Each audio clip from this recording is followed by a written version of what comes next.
Let's go, baby. Come on. Hell yeah. Greet him, yeah. What's up, fellas? Appreciate y'all coming in. I know some of you guys have played a little bit. Some of you guys are new, but the guys that played, they can tell you that the best way to learn is just to play. So I'm gonna keep this brief and then we'll get started. Why would I go to the trouble of naming a sport core for any of the new guys? Does any of you see why it would be called core? Anybody? Everything revolves around the core of the playing field. We got one goal hanging in the core. That's what everybody's gonna play on. The objective offensively is to earn your way into the core. Now, how do you do that? You have to score within the outer ring first. The scoring system is 1 for the outer ring, 2, 3, 4, and the core is worth 5. So you have to earn your way in by scoring in the outer ring, then you can advance to the next, to the next, to the next, to the next. Almost every single time, the game will be won by a scoring in the core, almost every single time. Now, offensively, you can run. If you have the ball, you can run in the ring you are in, or you can retreat away from the goal.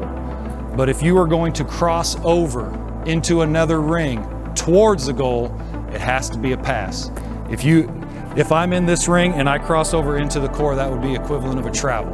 Same for every other ring. But I can retreat all I want, okay? So that's offensively. You can score out of sequence all you want as well. Like I said, the main objective is closing the rings out, but the secondary objective is to score points. So you will have your rings closed out and your total of points. How you win the game is by getting all of the rings closed out and having more points than the other team. So if you are trying to score within the outer ring, maybe you have a teammate that's open within the core. The core is worth 5. Maybe you make that pass, maybe you score that bucket. You take the 5 points, it's a make it, take it style game. So you get the ball back if you score. If you score within the 5, you get those 5 points, but your main objective was to score within that outer ring. So you have not yet scored or closed out the outer ring. So the next possession, you will take the ball out of bounds again, and you will also again try to score within the outer ring. Now, maybe somebody else is open in the 4 or the 3 or the 2. The point is, the points will continue to tally. If you score out of sequence, you're just gonna get more and more points. But the rings have to be closed from out to in. It won't be like we're trying to score within the 1, but we scored in the 4 and now the 4 is closed. That's not how it works. Closing rings go from out to in, all right? Both offense and defense can only spend 3 seconds in the core, so you can't just camp out in there. Both teams, all right? Now, there's a couple strategic wrinkles that you need to know about, and then we'll get playing a game and it won't be too bad. Offensively, one of the strategies, the farthest ring is 33 foot. That's like Steph Curry range, so that's like a pretty good shot. It may be possible that you have trouble scoring in that outer ring. You might not have a good long distance shooter. If you perform an alley-oop pass, say you throw it from the 1 ring and your teammate catches it in the air and scores. As the offensive team, you have the choice to either take where the ball was thrown or where the ball was caught. So depending on where you are in the game, you might want to take your ring closed out in 1 point, or you might want to just take 5 points and no ring closed out because you're getting the ball back. Does that make sense? All right, defensively, there's a wrinkle to counteract what I just explained offensively. Defensively, when let's say this team is red and this team is blue. When the red team shoots and misses and the blue team gets the rebound, they are now what is in a transition play. They have transitioned from defense into offense. If they score within the 1 transition play, that team gets to choose to either take the points and the ring if that's where you scored, or they can erase the most recent ring that the opponent has closed out. Does that make sense? All right.